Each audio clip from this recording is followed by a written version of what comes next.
Assalamualaikum warahmatullahi wabarakatuh. Terima kasih Bapak Ibu telah hadir di ruangan ini dalam rangka diseminasi budaya positif CIB ya, calon guru penggerak. Alhamdulillahirobbilalamin, puji syukur pada Allah yang Maha Kuasa, pada hari ini kita bisa kesehatan. Dua kalinya sholawat dan salam kita diaturkan pada baginda Rasulullah SAW. Semoga kita mendapat syafaatnya di yaumil qiyamah. Amin. Saya hanya untuk menyampaikan materi yang selama ini kita peroleh hampir sekian bulan. Pendidikan kita ini kalau tidak keliru sampai 9 bulan. Ini yang penyelesaian modul 1 yang terakhir adalah 1.4, yaitu tentang diseminasi budaya positif. Kita mulai Bapak Ibu ya. Yang pertama yaitu koneksi materi. Selama di pendidikan guru penggerak ini kami mendapatkan materi yang pertama adalah tentang filosofi KHD, maksudnya Ki Hajar Dewantara, kemudian nilai peran guru penggerak, visi guru penggerak. Yang terakhir di modul ini adalah budaya positif. Kita akan membahas satu persatu dulu. Yang pertama adalah misologi Ki HD. Ya, menurut Ki HD, tujuan pendidikan adalah menuntut segala kodrat yang ada anak agar mereka mendapatkan keselamatan dan kebahagiaan yang setingginya, baik sebagai manusia dan sebagai anggota masyarakat. Maka di materi guru penggerak ini adalah yang kita pelajari adalah sosok Ki Hajar Dewantara yang merupakan bapak pendidikan nasional kita. Karena di situ sangat bagus sekali dalam membuat konsep-konsep pendidikan itu semuanya berpihak pada anak. Sehingga Bapak Ibu sekarang ini yang memangku kelas 7 dan pengajar B5, kita belajar bersama-sama memahami tentang filosofi Ki HD ini. Sehingga apa tujuan dari pendidikan ini? Semuanya adalah berpihak pada anak dengan mengacu apa yang sudah paling terkenal, yaitu pertama adalah ing ngarsa ing tulodo ing madya mangun karso tutwuri handayani. Sehingga pada intinya apapun yang kita berikan ke anak, yang pertama adalah keteladanan bagi diri kita, yaitu seorang guru. Dimulai dari diri kita sebagai guru, memberikan keteladanan yang baik, kemudian memberikan pembiasaan yang bagus bagi anak, yang dimana tujuannya adalah untuk memanusiakan manusia. Kemudian kita lanjut, nilai dan peran guru penggerak. Ini adalah nilai, sebetulnya bukan hanya di guru penggerak, semuanya sebetulnya adalah nilai bagi seluruh guru. Nilai guru penggerak yang pertama mandiri, kedua reflektif, inovatif, kolaboratif, berpihak pada murid. Maksud di mandiri ini adalah kita harus mempunyai kemandirian, istilahnya ide-ide ya, istilahnya mandiri, mencetuskan kayak yang sudah berlangsung ini. Contohnya kemandirian kita untuk bersih-bersih lingkungan sekolah seperti itu. Kemudian reflektif, setiap kegiatan kita ada refleksi, tujuannya adalah untuk mengevaluasi semua yang sudah kita laksanakan, apa dampak positifnya, apa negatifnya, seperti itu. Kemudian inovasi, setiap guru harus mempunyai inovasi untuk apa, perkembangan peserta didik kita. Kemudian yang keempat adalah kolaboratif, dan ini sudah kita laksanakan kolaboratif setiap hari Selasa itu. Kemudian refleksinya pada hari ini termasuk nanti ada kegiatan refleksi. Kemudian yang kelima adalah berpihak pada murid, seperti yang sudah disebutkan di filosofi Ki Hajar Dewantara. Kemudian peran guru penggerak menjadi pemimpin pembelajar. Kita di sini sebagai pemimpin pembelajar ini adalah memberikan contoh pada peserta didiknya. Kemudian menjadi bagi guru lain, yaitu apa? Yaitu untuk memberikan keteladanan bagi teman yang lain, maksudnya sesama guru. Kemudian mendorong kolaborasi, ini jelas karena dalam semua kegiatan tidak akan pernah sukses tanpa ada kolaborasi. Di mana kolaborasi itu kita akan membahas hal-hal tentang masukan atau yang lain-lainnya. Kemudian mewujudkan pimpinan murid, contoh yang sudah kita laksanakan di sekolah kita ya, kegiatan upacara, kemudian kegiatan keagamaan, ada ceramah, kemudian kegiatan kepramukaan, itu dalam rangka untuk mewujudkan pimpinan murid. Kemudian menggerakkan komunitas praktisi ya. Komunitas praktisi ini alhamdulillah di sekolah kita sudah kita laksanakan seperti hari Selasa itu ya, termasuk komunitas praktisi ya. Di situ ada satu perwakilan Mas Bagus sama Bu Indah yang menyusun LK-nya, yaitu kemudian dari beberapa bapak ibu guru mengkritisi, menambah atau mengurangi gimana kegiatan itu bisa berjalan dengan baik. Ini adalah peran guru, tidak hanya peran guru penggerak, sebetulnya ini adalah peran guru seperti itu. Berikutnya adalah visi guru penggerak.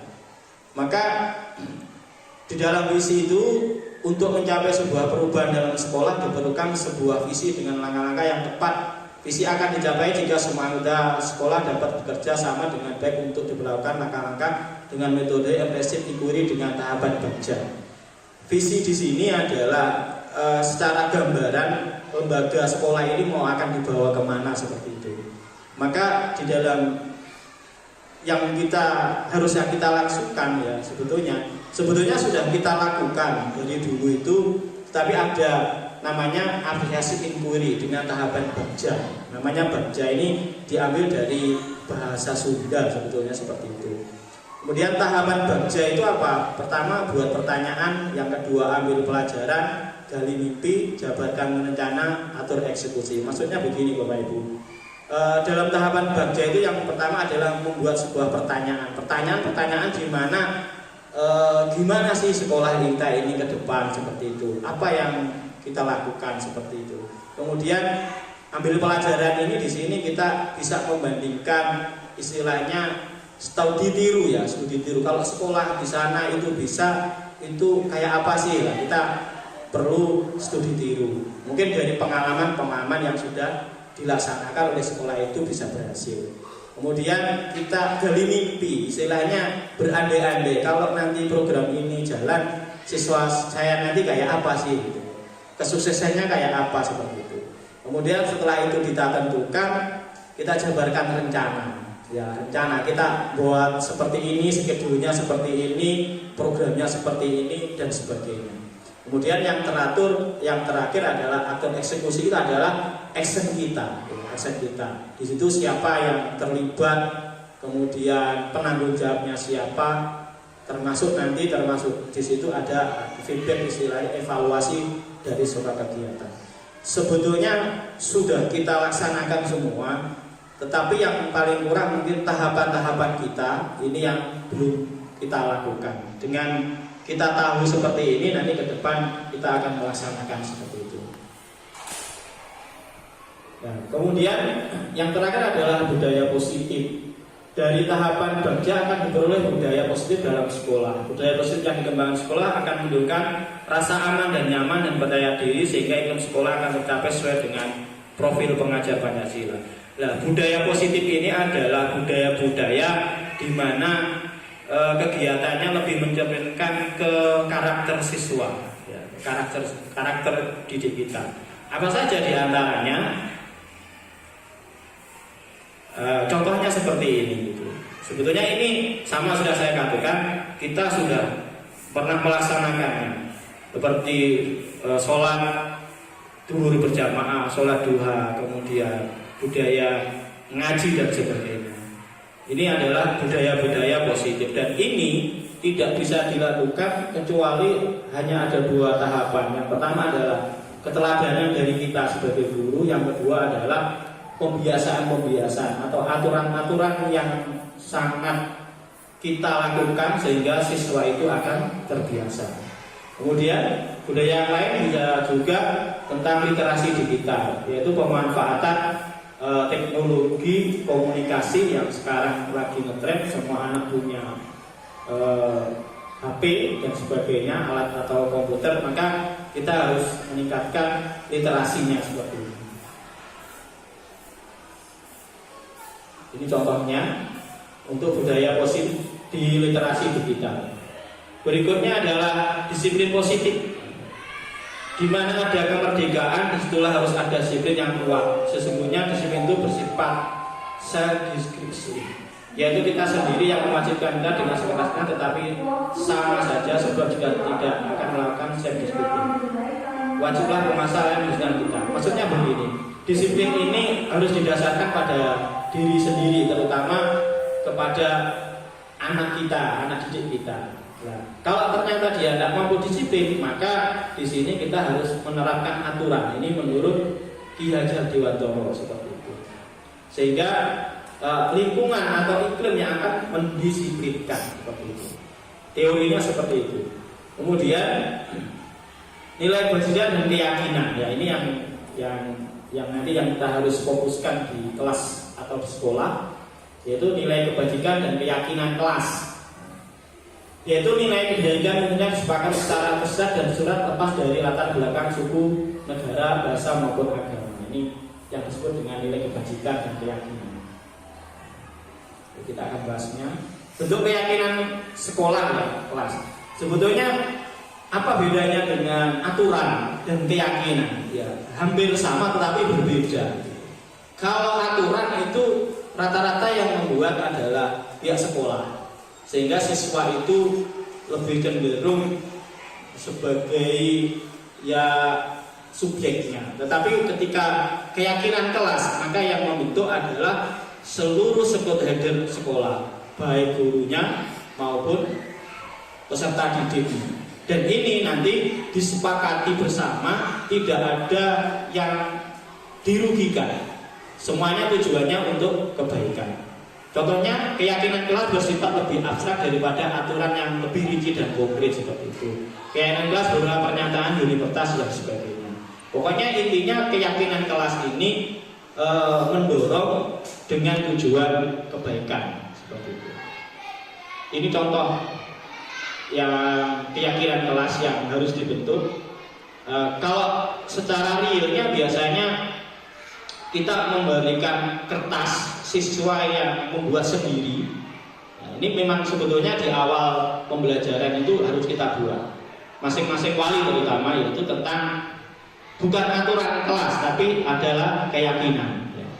Sehingga nanti anak itu ketika ada anak yang bermasalah, kita nanti sebagai guru atau pembimbing kita itu feedbacknya pada keyakinan kelas, bukan aturan kelas. Kalau aturan itu nanti beda, seperti itu. Sehingga nanti ini kita ada dokumennya seperti ini. Kemudian contoh keyakinan kelasnya seperti ini, Bapak Ibu. Selalu bersifat positif, kemudian senantiasa menjadi diri terbaik, percaya dan menghormati orang lain serta barang miliknya. Sehingga ketika di situ nanti ada permasalahan yang merugikan orang lain, maka kita tinggal mengambil dari keyakinan kelas ini. Kemudian berkomitmen terhadap setiap tugas. Jika anak tidak mengerjakan tugas, ya tinggal kita membacakan keyakinan kelas seperti ini. Senantiasa membantu dan sebagainya.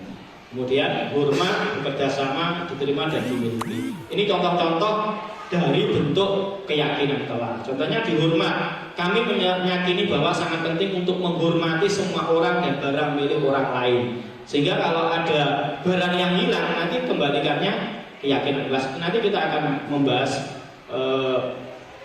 gimana cara untuk menyelesaikan sebuah permasalahan di anak didik kita.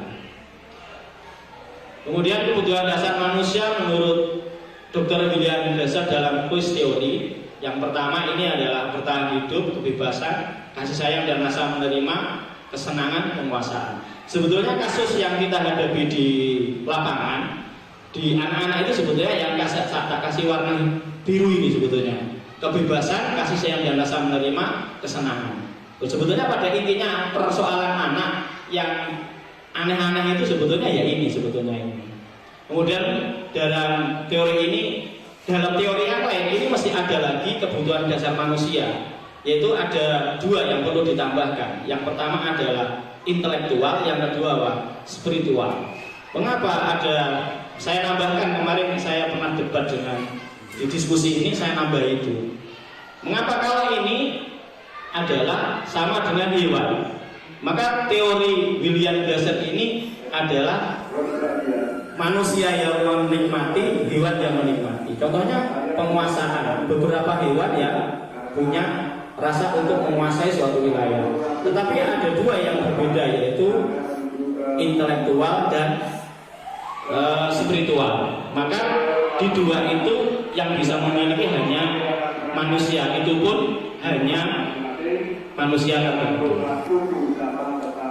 Kemudian 5 posisi kontrol ini yang harus yang dimiliki oleh guru ketika menghadapi permasalahan di siswa. Ya. Itu ada 5, yaitu 5 posisi kontrol disiplin positif yang berpusat pada murid yang dikembangkan oleh Dan Bose dengan pendekatan restitusi. Apa saja 5 itu? Yang pertama menghukum, kemudian yang kedua membuat merasa bersalah, yang ketiga sebagai teman, 4 memantau, yang kelima manajer. Kita bahas menghukum. Menghukum ini ada efek jerahnya, ya ada efek negatifnya, ada positif, ada negatifnya. Ya, contohnya seperti ini.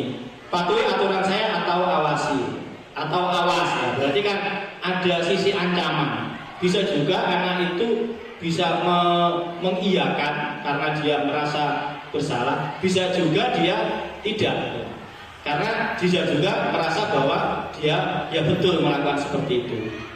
Kamu selalu saja salah lah. Berarti difokuskan bahwa kita selalu menyalahkan anak kalau menghukum. Kemudian pembuat merasa bersalah. Itu lebih pendekatan ke emosi ini ya. Ibu sangat kecewa sekali dengan kamu ya, seperti itu. Jadi lebih pendekatan ke emosi. Berapa kali Bapak harus memberi kamu ya, memberitahu kamu ya, itu membuat si anak itu merasa bersalah. Ini pun ya sangat efektif gitu. Kemudian yang ketiga teman. Ya, di teman ini ada plus minusnya. Guru sebagai teman, apa yang menjadi, bisa juga anak menjadi terpacu karena melihat sosok yang guru yang diidolakan sebagai teman. Tetapi ada sisi negatifnya, yaitu apa? Ketika guru lepas dari dia atau pengawasan dia atau teman dia, maka dia akan berulang kembali dia. Contohnya, ayo bantulah demi bapak ya, itu sebagai teman. Kemudian memantau, itu contohnya peraturannya apa, itu lebih yang sudah kita laksanakan di sekolah kita. Ini rata-rata di pemantau. Mengapa? Sekolah mengeluarkan beberapa aturan. Aturan 1, tidak boleh begini, tidak boleh begini, tidak boleh begini, dan sebagainya. Itu posisi sebagai pemantau. Sehingga apa? Ketika ada siswa yang melakukan kesalahan, kita tinggal checklist saja. Oh, kamu kena aturan nomor 5. Kamu kena aturan nomor 10, seperti itu. Sehingga kita di gurunya itu lebih banyak ke poin gitu ya, sebagai pemantau. Tetapi ya ada efek jerahnya atau ada nilai positif dan negatifnya. Contohnya peraturannya apa? Nah, berarti kita akan melihat aturan. Kemudian yang keempat adalah sanksi atau konsekuensinya. Sehingga sekolah kan punya konsekuensi, pemanggilan, kemudian dan sebagainya. Kemudian yang kelima adalah manajer. Nah, ini yang harus kita terapkan. Contohnya apa yang kita yakini, yaitu tadi kembali membuat keyakinan kelas yang sudah kita sepakati di awal tadi. Sehingga kita nanti kontrolnya di manajer ini masuk dalam keyakinan kelas tidak yang sudah Anda lakukan seperti itu. Tentu. Jika kamu yakin, apakah kamu bersedia memperbaikinya? Nah, itu dikembalikan lagi seperti itu. Kemudian yang ini yang paling penting ini adalah segitiga restitusi. Segitiga restitusi adalah suatu proses dialog yang dijalankan oleh guru atau orang tua agar menghasilkan murid yang mandiri dan bertanggung jawab. Kesemuanya dari 5 kontrol tadi, kita nanti muaranya adalah di menyelesaikan masalah siswa itu pakai segitiga restitusi. Tetapi di fokusnya adalah di posisi manajer. Maka di sini saat guru di posisi manajer, yang dikembangkan oleh murid adalah motivasi intrinsik, yaitu dari dalam diri sendiri. Dia tidak terpengaruh pada lingkungan. Sehingga penanaman nilai kebijakan dapat tumbuh dan berkembang menjadi suatu bagian yang positif yang akhirnya menentukan karakter murid. Contohnya nanti akan kembali lagi ke komunitasnya yang diharapkan menjadi lebih baik. Seperti itu. Nah, segitiga restitusi kayak apa ya? Seperti ini Bapak Ibu. Sebetulnya kalau kita prakteknya banyak yang kita lihat. Anak kecewa di kelas, mungkin dibully oleh temannya. Anak terlambat sekolah. Dan selama ini kita kan selalu menyalahkan anak ya, menyalahkan anak. Kamu gini. Sebetulnya ternyata secara ilmunya ternyata ada yang selama ini kita pelajari. Yang pertama apa? Langkah-langkahnya kita menghadapi persoalan di anak, yaitu menstabilkan identitas. Kayak apa konsepnya ya? Setiap orang pasti pernah melakukan kesalahan. Menstabilkan identitas ini sebetulnya mengembalikan posisi anak, sehingga kita tidak langsung menjustifikasi kesalahan anak, tetapi seakan-akan kita membela apa yang dia lakukan. Tetapi langkah berikutnya, validasi tindakan yang salah. Nah, kita nanti mengarahkannya seperti itu. Contohnya, kamu tentu punya alasan mengapa melakukan itu, seperti itu. Maka dia akan bercerita, gitu, seperti itu. Adakah cara yang lebih efektif untuk mendapatkan apa yang kamu butuhkan? Itu seperti itu. Sehingga apa? Di-feedbackkan kembali ke anak. Yaitu dia nanti pasti ngomong bercerita gitu. Kemudian setelah dia ngomong alasannya melakukan apa ini kita carikan apa? Solusinya, yaitu menanyakan keyakinan yang sudah kita kesepakati di kelas tadi. Contohnya keyakinan kelas apa yang telah kita sepakati seperti itu. Tetapi ini model segitiga restitusi ini kita lebih harus tahu betul karakter masing-masing anak, sehingga penggalian di menstabilkan identitas ini harus betul-betul kita mumpuni untuk menguasai. Sehingga apa? Nanti dikembalikan ke keyakinan kelas masing-masing. Sehingga ini tugas kita sebagai guru dan wali kelas, pembuatan keyakinan kelas ini harus kita buat di awal pembelajaran. Kalau belum, apakah bisa? Sehingga nanti setiap ada permasalahan ini kita dikembalikan ke keyakinan kelas menggunakan segitiga restitusi. Sebetulnya seperti ini yang bisa saya sampaikan Bapak Ibu di kegiatan hari ini. Mungkin ada sesi pertanyaan, kalau ada yang menanyakan, monggo. Terima kasih Bu. Pertanyaan saya yaitu pada posisi kontrol guru tadi, nanti kan ada 5. Apakah seorang guru itu harus selalu memposisikan hanya sebagai manajer saja? Apakah tidak bisa kita misalnya memposisikan sebagai manajer, juga sebagai teman atau yang lain? Terima kasih. Terima kasih Bu Enda. Di posisi kontrol itu tidak selamanya di manajer sebetulnya. Makanya di dalam teori itu ada 5 posisi kontrol itu, mana yang tepat untuk mengeksekusi permasalahan anak tersebut. Tidak selamanya, tetapi semuanya itu ada plus minusnya. Contohnya posisi kontrol tadi menghukum, gitu ya, menghukum. Ya memang boleh menghukum. Ya. Tetapi menghukum ini adalah lebih didasarkan pada faktor dari luar. Kita menghukum, istilahnya ancaman, ya seperti itu. Sehingga anak itu lebih posisi takut. Ya. Nanti kalau ketemu Pak Guru A diginikan. Tetapi ketika di posisi mengawasi dan sebagai manajer, maka kesadaran dia itu pada diri si anak, yaitu yang apa istilahnya, dari keinginan anak untuk berubah seperti itu. Ya tidak semua harus pakai manajer, enggak. Memang ada tahap-tahapannya. Tetapi kalau yang lebih efektif, kalau lebih kita bawa, yaitu di posisi manajer seperti itu. Sehingga apa? Kesadaran yang timbul dari anak ini lebih dominan. Contohnya begini, pernah saya ngajari kasus seperti anak itu sering terlambat terus. Di depan gerbang itu ketemu penjaga sudah ketakutan. Nah, suatu saat kita perlu membela gitu ya. Dia akan terus terlambat. Padahal kita belum tentu apa permasalahan yang dihadapi anak di rumah gitu. Nah, suatu saat kita membela suatu oh maaf Pak, tadi saya bersamaan ternyata bannya bocor. Padahal dia tidak bocor banyak, memang dia selalu terlambat. Dengan kita membela satu kali itu, dia pasti terngiang gitu ya, terngiang. Loh, padahal saya tadi memang bangkong terlambat, tapi oleh Pak Guru B kok saya dibelai. Tetapi apakah kita sebagai guru hanya membela seperti itu? Enggak. Kita harus mengambil anak itu, kita panggil, kita selesaikan. Ya, dengan pendekatan inquiry tadi, kita ajak dialog, kita diajak komunikasi yang bagus, insya Allah pasti ada perubahan. Panjenengan pasti sudah pernah menangani kok seperti itu, saya yakin. Banyak sekali Mas Chandra itu sudah bahkan pernah berkunjung ke rumah itu beda. Kita cari permasalahannya apa itu pasti. Dan saya yakin dari sekian anak itu ada salah satu guru yang dipercaya betul untuk mengungkapkan isi hatinya. Mungkin bercerita dengan si A malu, si B itu ada. Tinggal kita caranya kita menggali. Dan rata-rata kita belum tahu dengan segi 3 institusi ini di tahap validasi tindakan yang salah ini sudah berhenti. Biasanya ya sudah kembali ke kelas, ya sudah besok jangan bilang kembali ya. Tetapi masuk ke menanyakan keyakinan itu jarang.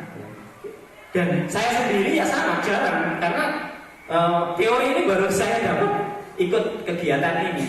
Sehingga ini yang di awal di dalam kelas itu membentuk sebuah keyakinan kelas itu sangat penting sekali.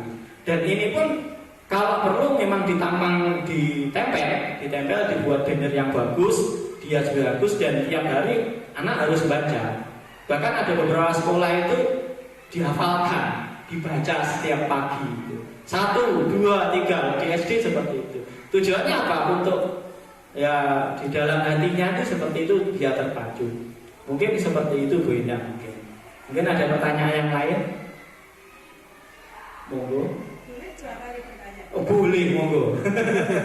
Mungkin yang jawab nanti bukan hanya saja. Monggo yang lain jaga, monggo. Karena ini persoalan kita di sekolah kita. Terus terang kita ikut kegiatan guru penggerak itu sebetulnya real yang dilakukan adalah real di sekolah, tidak keluar dari konteks. Semua materi dari awal sampai di materi modul 1 berakhir itu semuanya adalah real sekolah. Sehingga studinya adalah studi sekolah untuk menyelesaikan. Monggo beda. Terima kasih Pak. Kalau misalnya kelas itu membuat keyakinan. keyakinan itu, apakah memang dibuat satu kelas itu sendiri atau mungkin masing-masing guru punya keyakinan sendiri-sendiri dalam pembuatan keyakinan kelas itu Pak? Oke, makasih. Membuat keyakinan kelas itu yaitu keyakinan masing-masing kelas Bu. Bukan masing-masing pengajar. Bukan. Sehingga ya di kelas itu pertama adalah dari siswa sendiri, yang kedua dari Bapak Ibu guru. Dan itu pun dia keyakinan kelas disepakati bersama. Disepakati ini yang kita sepakati. Contohnya kalau di lab itu tidak boleh makan di ruang lab, kayak laboratorium komputer di tempat saya itu tidak boleh bawa makan sama minum. Dan ini pun kalau ada itu otomatis satu kelas bengak-bengok semua. Loh, tidak boleh lah. Itu ketika seperti itu anak itu oh iya betul ya, ini beda ruangan ya. Kalau di kelas mungkin bawa minum boleh, ya. Tapi kalau di ruangan boleh lah. Kita membuat keyakinan kelas ini ya kita harus jelaskan. Contoh kalau di lab saya ya tidak boleh bawa makan minum, apa anak-anak akibatnya? Pertama, kalau ini tumpah mengenai peralatan komputer, ini terjadi apa? Konslet, akhirnya terbakar. Ya, kalau hanya terbakar tidak apa-apa. Kalau mengenai kamu, nah, sehingga apa?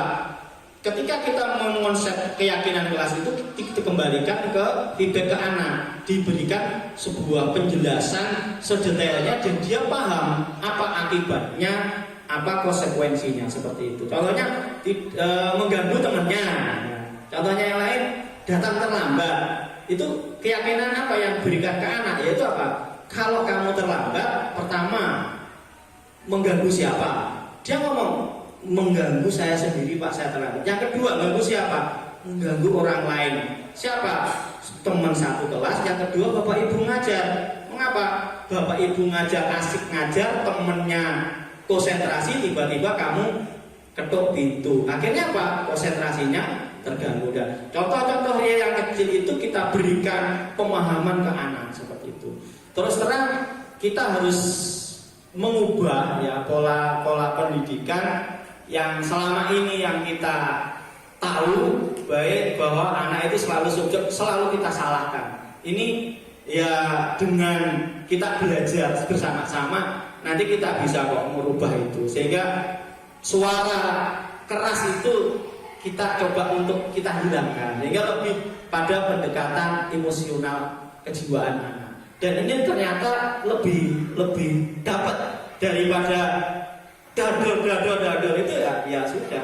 Nah, ada pernah lupa anak-anak yang bandel ada. Pasti bisa kita selesaikan kok itu. Yang penting kita ada niat. Yang kedua apa? Yaitu ya berulang-ulang ya, namanya anak. Nggak mungkin mau kita sendiri aja ya kadang ya ada malas, ada rasa ada bosan seperti ini. Ya kita sama-sama belajar ya, insya Allah nanti bisa kita selesaikan. Yang penting prinsipnya apa? Kolaboratif, istilahnya apa? Bersama-sama. Kalau si satu bergerak begini ya sama-sama. Tapi kalau satu bergerak tapi yang lain hanya nonton aja ya tidak akan pernah terselesaikan. Ya harapan kami dan harapan dari program ini kita bisa mewujudkan sekolah ini berbeda, wujudnya berbeda, bukan berbeda dalam bentuk fisiknya, tetapi berbeda dalam bentuk pengelolaannya. Ya, pengelolaannya yaitu perhatian kita ke anak, pelayanan kita ke anak. Dan ini yang jadi bumerang Bapak Ibu, ketika kasih tugas kita jangan sekali-kali tidak mengoreksi. Dan ini sangat bumerang sekali bagi anak didik kita. Kumpulkan tugas, tetapi kita tidak pernah mengoreksi. Kumpulkan tugas, kemudian kita tidak pernah checkpoint siapa yang mengumpulkan, siapa yang tidak mengumpulkan. Kemudian minggu depannya lagi kita tidak menanyakan anak yang tidak mengumpulkan. Ini sangat-sangat ironis sekali, berbahaya sekali. Mendingan dengan tidak usah ngasih tugas. Ini lebih aman. Ya ini seperti itu. Maka penyelesaian masalah ini kita menggunakan segitiga restitusi yang sudah kita pahami seperti ini. Dan memang betul rata-rata kita di tahap ini validasi tindakan yang salah ini mentok mudah. Karena apa? Apa yang kita akan lanjutkan? Karena kita tidak tahu keyakinan atau peraturan, keyakinan di kelas itu apa yang sudah dilakukan seperti itu. Mungkin seperti itu. Monggo ada pertanyaan, Bu Heni, ada Bu Yunalim, mungkin Bu Didi. Mungkin itu Bapak Ibu yang selama ini kami pelajari dalam kegiatan CGP ya, kegiatan Guru Penggerak. Insya Allah ini sudah ada pendaftaran untuk PP, kemudian nanti ada sama CGP. Monggo Bapak Ibu ikut. Yang dulu saya Mas Bagus Budi ini itu apa sih gitu. Tapi alhamdulillah ketika terjun ternyata sebagai pendidik ini ternyata kita itu sangat buta sekali. Setelah itu kita ikut di situ ternyata baru terbuka. Yang dulunya yang aras-arasan sekarang semangat gitu ya. Karena ada motivasi, kemudian ada ilmu baru, ilmu tentang pendidikan seperti itu. Mungkin kalau tidak ada, saya akhiri. Terima kasih Bapak Ibu waktunya di destinasi modul 1.4 ini. Insya Allah nanti akan ada lagi ya untuk destinasi berikutnya di modul-modul berikutnya. Tujuannya apa ya? Yang sudah kita pelajari itu kita sharingkan. Intinya aja, kalau kita membahas materinya, waduh, sangat panjang sekali. Terima kasih, sekian. Assalamualaikum warahmatullahi wabarakatuh. Monggo Mas Bagus, refleksi. Monggo refleksi 10 menit mungkin.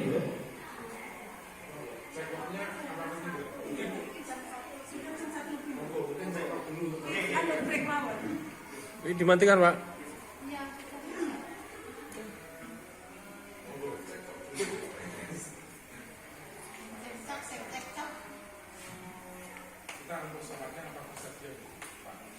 Instruksi ya kan neng. Tidak apa-apa mas. Sama. Karena tiga anak-anak sudah butuh lagi pamuka. Siapa mas? Kak.